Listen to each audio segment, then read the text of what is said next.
Oi, pessoal, eu sou Maíra, da Casa Mai, e a gente está hoje aqui para o terceiro episódio Pergunta para Mai. E dessa vez vocês mandaram bastante perguntas. E, gente, pelo amor de Deus, vocês estão mandando pergunta tipo consulta.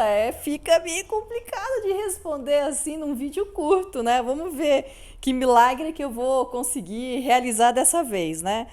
Bom, a Cristina Alves pelo YouTube perguntou: como estudar para me especializar em transtornos mentais? Olha, Cristina, não tem muito curso assim especificamente para os sistemas do corpo, né, para os tipos de doenças dentro dos cursos disponíveis de aromaterapia. Mas a gente conta com a felicidade de ter o curso de como é que é? Psicofarmacologia dos óleos essenciais, que é dado pelo Dr. Guilherme Santos, que é um médico veterinário, mas também professor de psicofarmacologia na Faculdade de Ciências Médicas da Santa Casa de São Paulo, e esse curso está na grade do IBRA. Então é um curso que eu sugiro que você faça, porque vai te dar uma boa base de psicofarmacologia dos óleos essenciais para tratamento de doenças mentais. E aí, junto com isso, você pode buscar outros cursos de psicoaromaterapia que vão trabalhar mais pela abordagem psicológica da coisa. E aí tem inúmeros cursos de psicoaromaterapia no Brasil, né? A gente tem cursos aqui da Casa Mai, eu dou, tem o curso da Andrea Daco, da Thelma Insuela, tem o curso também do Sistema dos 13 Aromas da Lenira, você tem, realmente são muitos cursos. Aí você pode também estudar com a Samia Maluf em São Paulo, que também é psicóloga.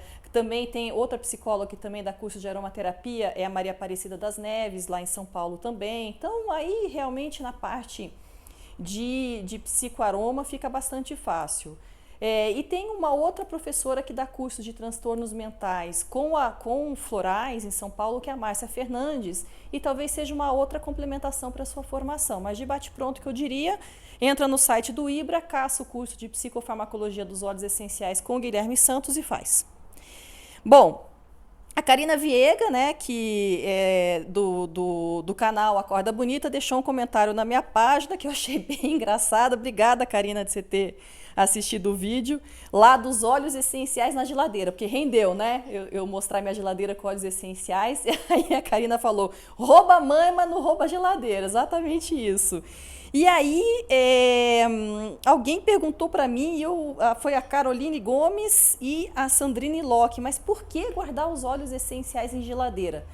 Pelo seguinte, as coisas que estragam óleos essenciais são calor, luz, né, radiação ultravioleta e oxigênio, se você deixasse, por exemplo, o frasquinho de óleo essencial aberto. Então, quando a gente coloca os óleos essenciais dentro da geladeira, a gente deixa os óleos essenciais sem essas três condições, né? Você deixa ele no escuro, você deixa ele no frio e, evidentemente, que você tampa bem o frasquinho, enfim, você também diminui, enfim, sei lá, qualquer possibilidade de que haja muita exposição ao oxigênio. Mas a verdade é que para evitar o calor e evitar a luz solar, deixar na geladeira é bem interessante. A baixa temperatura faz com que os óleos, principalmente os de coníferas, os cítricos e o óleo essencial de titri, se preservem por muito mais tempo. Você não precisa guardar necessariamente os seus óleos essenciais na geladeira, mas se você mora numa cidade muito quente, e o Brasil quase todas elas são, ou então se você mora numa cidade onde existe muita oscilação de temperatura, a recomendação que eu faço para você é: guarde pelo menos os cítricos, as coníferas e o titri na geladeira. Se você não tiver uma geladeira para isso, compra um pote plástico, coloca lá dentro e coloca na geladeira. E aí você vai usar normalmente. Agora, digamos assim, eu uso todos os dias óleos essenciais em consultório e lá eu não tenho como guardar os meus óleos essenciais de geladeira. Então, coloque afastado da janela, afastado de alguma fonte de calor. E vamos dizer, se você tem os cítricos e você usa esses cítricos no período de um ano, ele deve estar bom.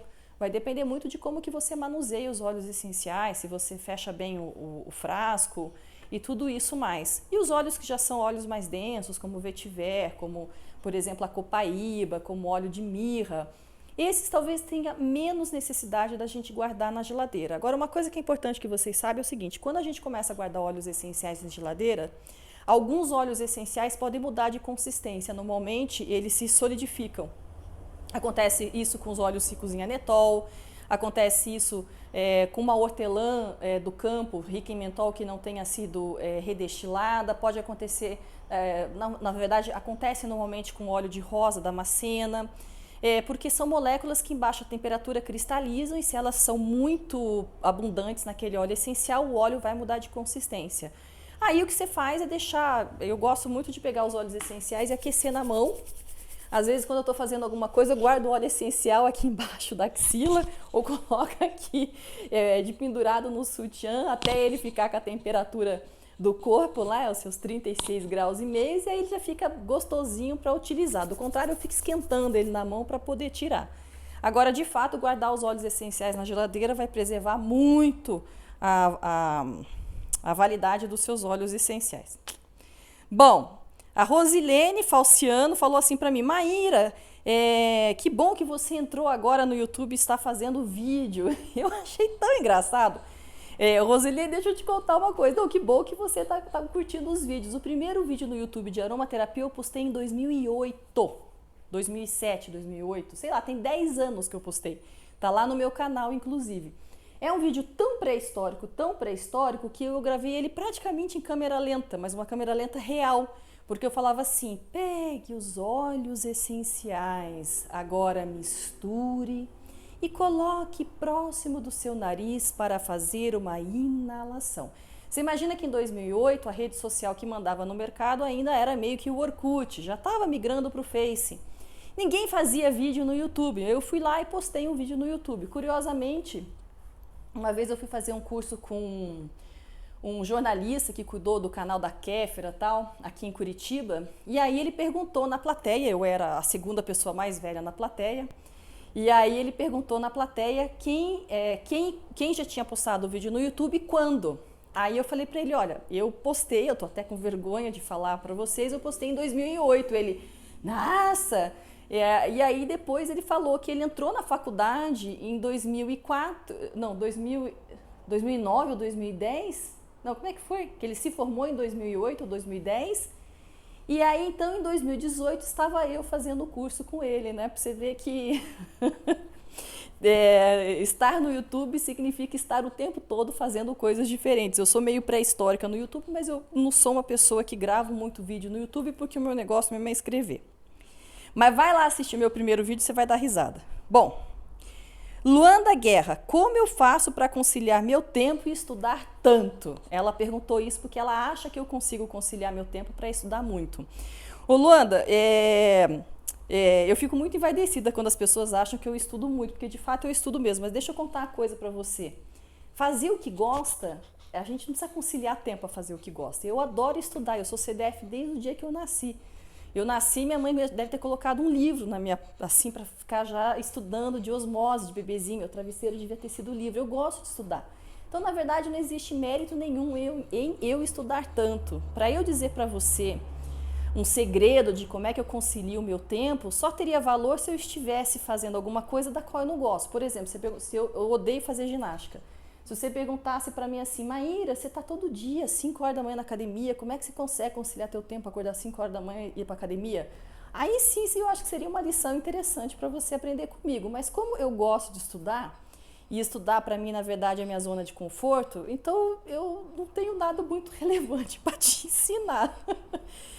Vou tentar descobrir alguma coisa que eu não gosto de fazer mais fácil, e aí talvez essa lição tenha alguma coisa importante para te ensinar. Do contrário, eu não tenho mérito nenhum em estudar, porque é uma coisa que eu gosto de fazer, tá? Bom, a Kelly Salles perguntou para mim: o que eu acho dos óleos manipulados em farmácia? Eu não sei muito bem o que você quis dizer com óleos manipulados em farmácia. Eu não sei se você está querendo dizer dos óleos essenciais que são comprados em quilo e fracionados em potinhos menores em farmácia, se são as manipulações de formulações com aromaterapia feitas em farmácia. Então eu não consegui, na verdade, entender muito a sua pergunta. Mas o que eu poderia dizer para você é o seguinte: os farmacêuticos não estão assim tão preparados para fazer formulação de aromaterapia e, eventualmente, por incrível que pareça, eles nem sabem comprar óleo essencial puro, de qualidade, legítimo. Então, se você não tem certeza de que o farmacêutico daquela farmácia de manipulação entende realmente o que é aromaterapia, eu sugeriria você levar o teu próprio óleo essencial e pedir, ó, manipule para mim com este óleo essencial, por favor, porque eu já vi farmacêutico confundir óleo essencial com essência sintética. Então, cuidado, tá? A gente tem algumas farmácias de manipulação no Brasil que começam agora a fazer manipulação com aromaterapia.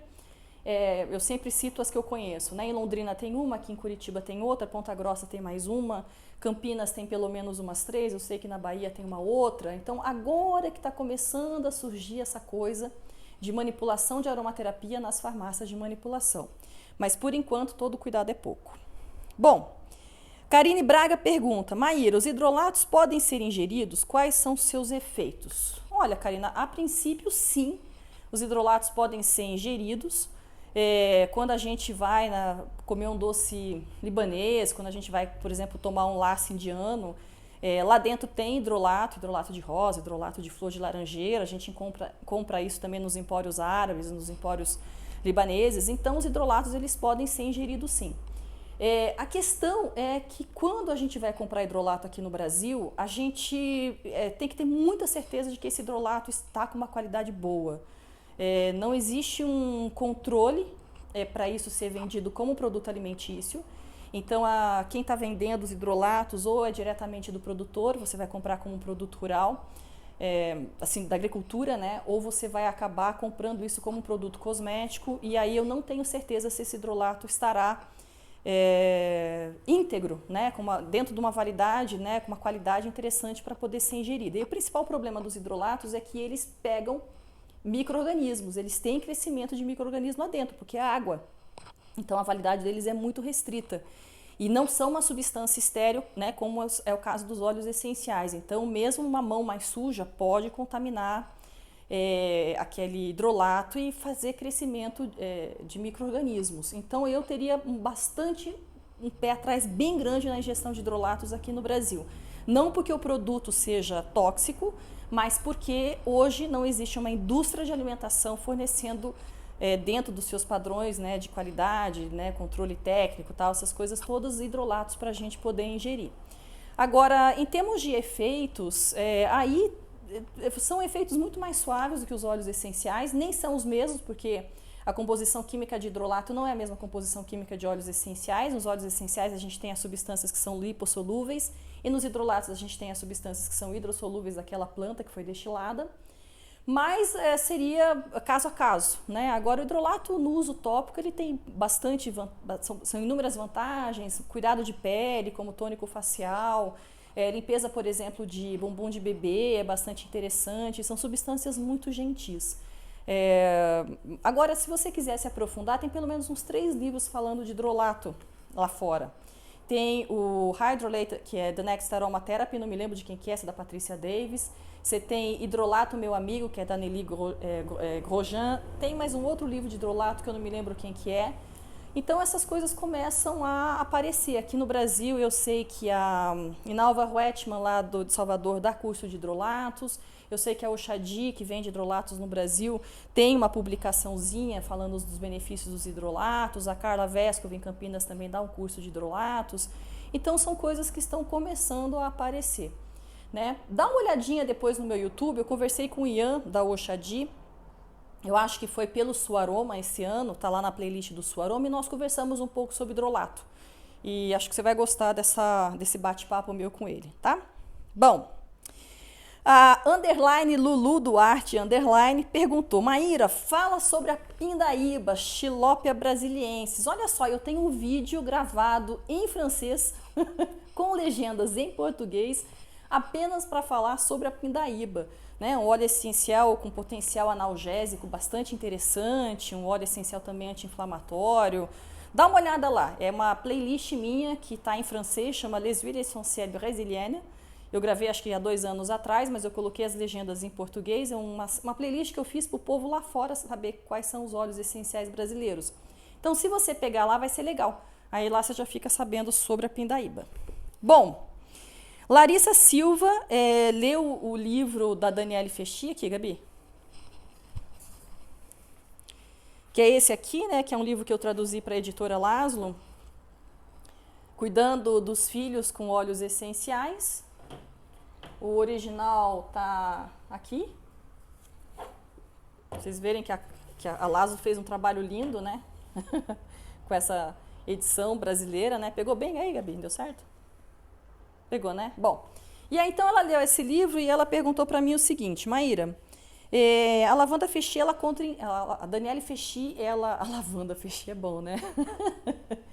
A Daniele Fechy, ela contraindica o uso de óleos canforados para crianças pequenas, só que daí chega um momento no livro que ela indica a lavanda Spike para picada de mosquito, e eu tenho utilizado a 1% com as minhas meninas de 4 a 6 anos de idade, uma loção de lavanda Spike a 1%, eventualmente após o banho e tal. Então eu queria saber qual que é a real da contraindicação de cânfora para criança pequena. Então, na real existe mesmo, é uma contraindicação meio que universal, tanto nos autores franceses quanto nos autores de língua inglesa.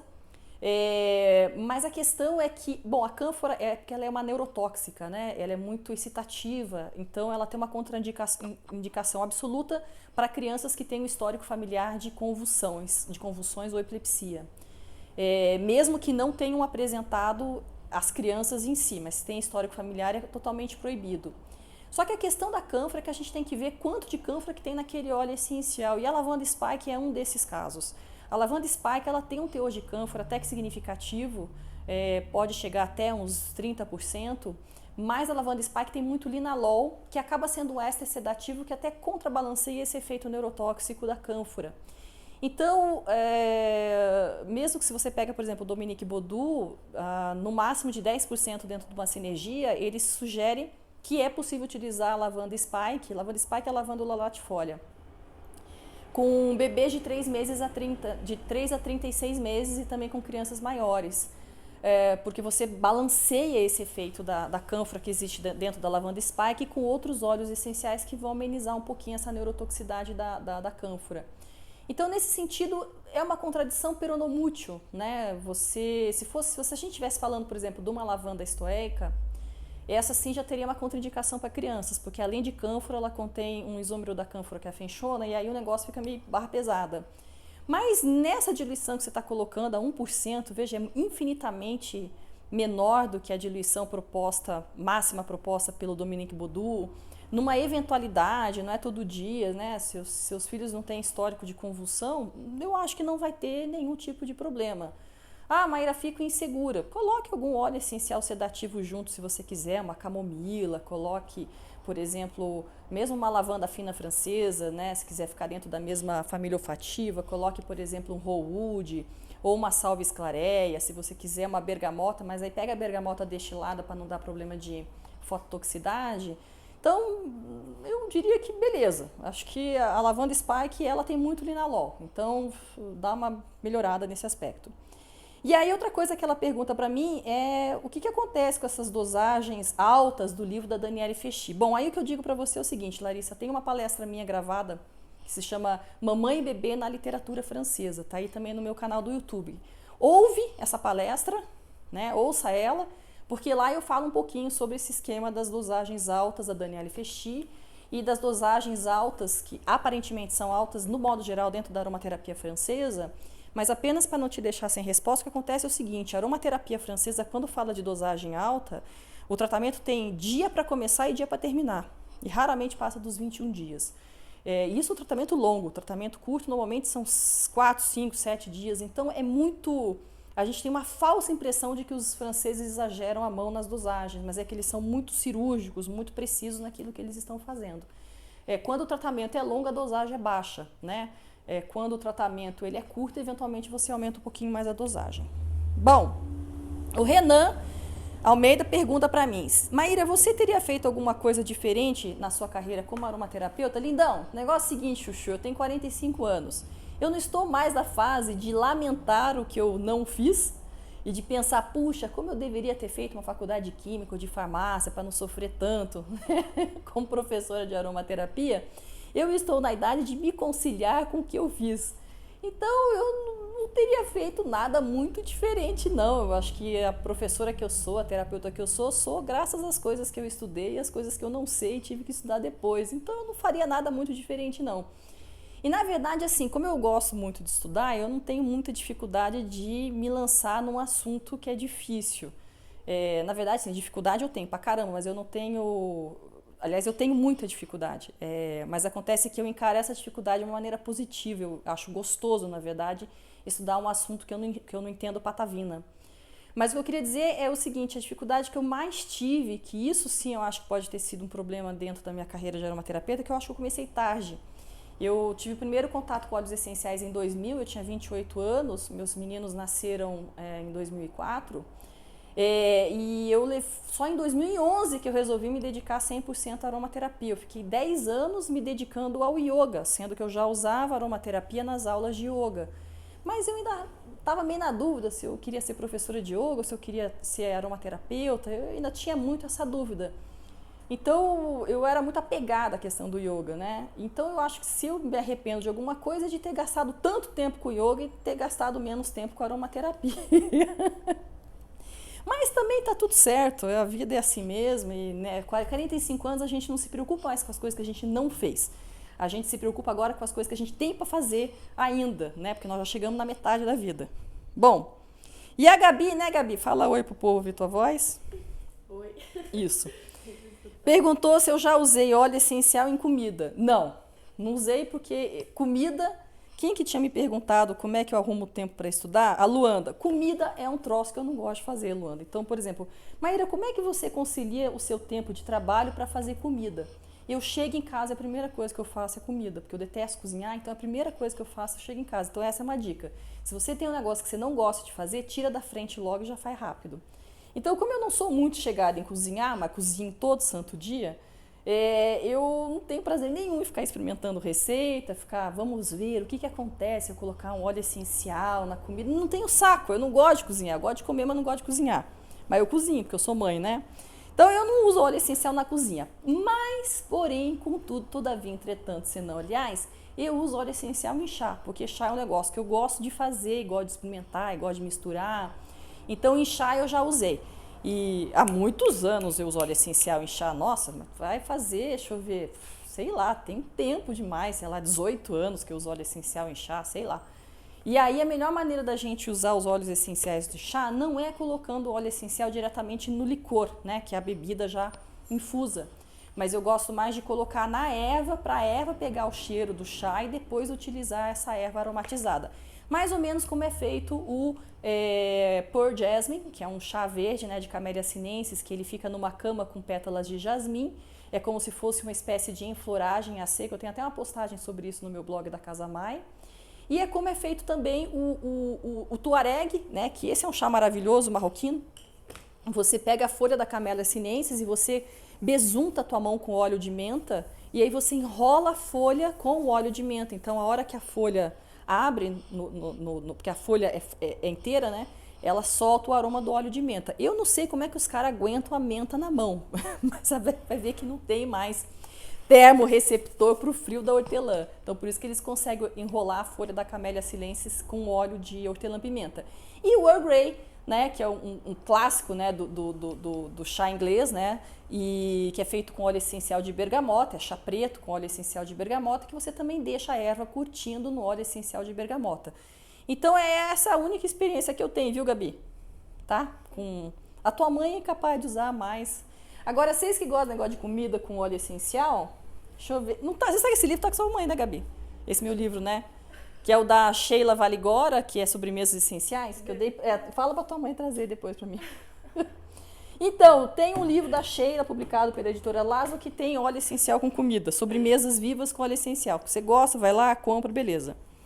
E aí, para encerrar, que já está muito longo o vídeo, a Gabi perguntou, Maíra, como é que começaram os cursos? Começaram da seguinte maneira, eu fiz um curso de aromaterapia com a Alessandra Cali em 2007. A Ale Cali foi a pessoa que me iniciou em aromaterapia. E eu dava aulas de yoga todos os dias, tinha minha escola, meus alunos, essa coisa toda. E aí eu resolvi que eu ia estudar aromaterapia porque eu estava querendo fazer cosmético com óleos essenciais, aí fui fazer um curso de aromaterapia. Então eu fiz esse curso chamado Roda de Cheiros, e aí depois, no final de semana seguinte, ou sei lá quando foi, um mês depois, eu fiz um curso de aromaterapia na massagem, porque nessa época eu dava massagem, lá na minha escola de yoga, né? E aí o que aconteceu é que... Duranga, né? Porque dois filhos pequenos, né? Enfim, eu e meu marido vivendo de yoga, tal, sem dinheiro, tudo que eu pudesse fazer para virar dinheiro eu fazia. E aí a primeira oportunidade que eu tive foi, vou fazer curso de aromaterapia. Então eu tomei 2 aulas, cada uma com 8 horas de duração, 16 horas. No final de semana seguinte eu já estava marcando um curso de aromaterapia para meus alunos. E então entrou mais uma coisa que eu comecei a dar para poder ganhar dinheiro. E foi assim, dinheiro é um dos melhores motivadores da vida. Se vocês ainda não sabem, queridos millennials, eu estou contando para vocês. Vocês querem ter disciplina para trabalhar? Faz dívida. Nada como, isso é meu irmão que conta para mim, nada como um bom boleto de prestação para você ser criativo no que você pode fazer. E eu, como há muitos anos eu sou empreendedora, empreendedora, chame do jeito que vocês quiserem, né? Eu não tenho carteira assinada desde 2002, então eu sempre achei que ter um negócio era a oportunidade de você fazer dinheiro. Então eu sempre inventei muito, já dei aula de culinária, já fiz comida para vender no meu estúdio, fazia yoga terapia, dava aula de yoga, dava curso de filosofia indiana, fazia festival de comida no meu espaço, e aí comecei a dar aula de aromaterapia como mais uma das coisas para ganhar dinheiro. E foi assim, nada muito glamuroso. A vida ela não é muito glamourosa, mas a gente consegue encontrar glamour mesmo numa vida de muito trabalho, né? Basta que você ache que trabalhar é uma grande chance glamourosa nessa vida, porque muitas pessoas não têm trabalho, mas a gente tem a sorte, o privilégio de ter, né? Então é isso. Tá bom, queridos? Beijo e façam mais perguntas. Até!